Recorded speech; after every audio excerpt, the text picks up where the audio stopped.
اگلے روز اس نے مسجد سیکیورٹی عملے کو بتایا۔ انہوں نے کہا پریشانی کی کوئی بات نہیں ہے، ہم ابھی سیکیورٹی کیمرے کی ریکارڈنگ چیک کر لیتے ہیں تاکہ تمہارا وہم دور ہو جائے۔ ناظرین، جب انہوں نے رات کے وقت کیمرے کی ریکارڈنگ دیکھی تو ان کے رونگٹے کھڑے ہو گئے۔ وہ دیکھتے ہیں کہ ایک نورانی سفید کپڑوں میں بزرگ ہیں اور وہ نور سے جیسے نہائے ہوئے ہیں اور قرآن پاک کی تلاوت میں مشغول ہیں۔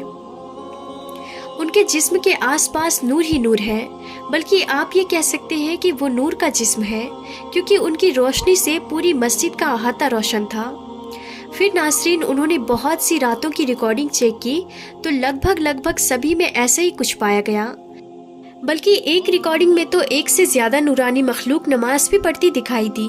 یہ ساری بات امام مسجد اور انتظامیہ کو بتائی گئی اور CCTV فوٹیج دکھائی گئی، تو انتظامیہ اور امام مسجد نے یہ فیصلہ کیا کہ رات کے وقت میں مسجد خالی رکھی جائے تاکہ فرشتے اپنی عبادت کھل کر کر سکیں۔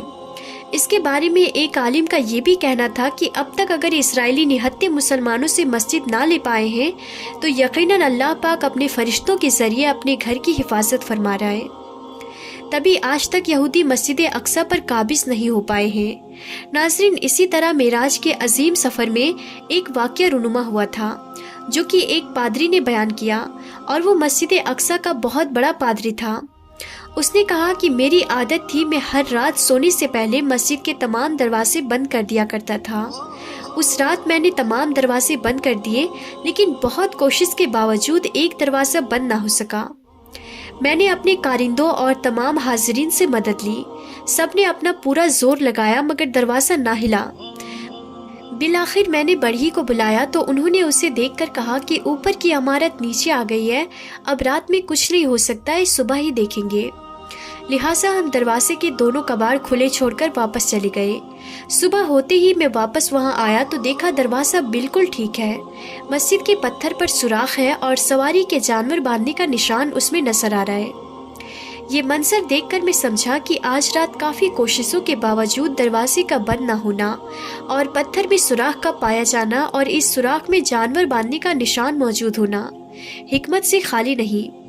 میں نے اپنے ساتھیوں سے کہا کہ آج رات اس دروازے کا کھلا رہنا صرف نبی پاک صلی اللہ تعالیٰ علیہ وسلم کے لیے تھا۔ یقیناً اس نبی پاک صلی اللہ تعالیٰ علیہ وسلم نے مسجد اقصی میں نماز پڑھی۔ ناظرین، معراج نبوی صلی اللہ تعالیٰ علیہ وسلم اصل میں معراج بندگی ہے۔ عظمتوں اور رفتوں کے اس سفر میں اللہ تعالیٰ نے اپنے محبوب بندے اور رسول کو انگنت انعاماتوں اور اعجازات سے نوازا۔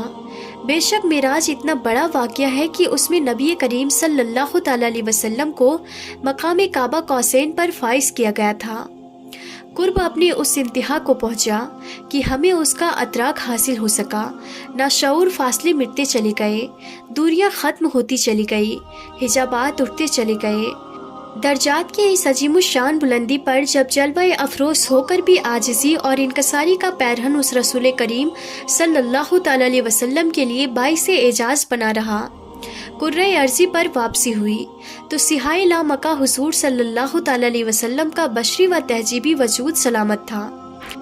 تمام عبادت اور احکامات ایسے ہیں جو اسی زمین پر اتارے گئے ہیں، لیکن اللہ تعالیٰ نے نماز کا خصوصی معاملہ فرمایا کہ اسے اپنے محبوب کو اپنے پاس بلا کر عنایت فرمایا اور نماز کے معاملے میں اپنے حبیب کی بات بار بار مانی۔ حضرت انس بن مالک رضی اللہ تعالیٰ عنہ سے مروی ہے کہ رسول کریم صلی اللہ تعالیٰ علیہ وسلم پر معراج کی رات 50 نمازیں فرض کی گئی۔ پھر آپ صلی اللہ تعالیٰ علیہ وسلم کے بار بار کہنے پر کہ امت کمزور ہے، ان میں کمی کی گئی، یہاں تک کہ 5 نمازیں کر دی گئی۔ پھر اللہ تعالیٰ کی طرف سے ندا آئی کہ اے محمد صلی اللہ تعالیٰ علیہ وسلم، میرا فیصلہ بدلا نہیں جاتا، اور بے شک آپ اور آپ کی امت کے لیے ان 5 نمازوں کے ساتھ ساتھ 50 نمازوں کا ثواب ہے۔ سبحان اللہ۔ اللہ کے رسول صلی اللہ تعالیٰ علیہ وسلم فرماتے ہیں، نماز مومنین کی معراج ہے، نماز تحفہ معراج ہے۔ ایمان کے بعد شریعت کا پہلا حکم نماز ہے۔ حضور صلی اللہ تعالیٰ علیہ وسلم پر پہلی بار جس وقت وحی اتری اور نبوت کریمہ ظاہر ہوئی، اسی وقت حضور صلی اللہ تعالیٰ علیہ وسلم نے باتعلیم جبرائیل نماز پڑھی اور اس دن تعلیم حضور اقدس ام المومنین خدیجۃ الکبریٰ رضی اللہ تعالیٰ عنہا نے نماز پڑھی۔ دوسرے دن حضرت علی رضی اللہ تعالیٰ عنہ نے حضور صلی اللہ تعالیٰ علیہ وسلم کے ساتھ نماز پڑھی کہ ابھی سورت مزمل بھی نازل نہ ہوئی تھی۔ تو ناظرین، ایمان کے بعد پہلا حکم نماز ہے۔ اللہ تعالیٰ سے دعا ہے کہ اللہ پاک ہمیں 5 وقت کی نماز پڑھنے کی توفیق عطا فرمائے اور ہمارے دلوں کو ایمان کی روشنی سے سرشار کر دے، آمین یا رب العالمین۔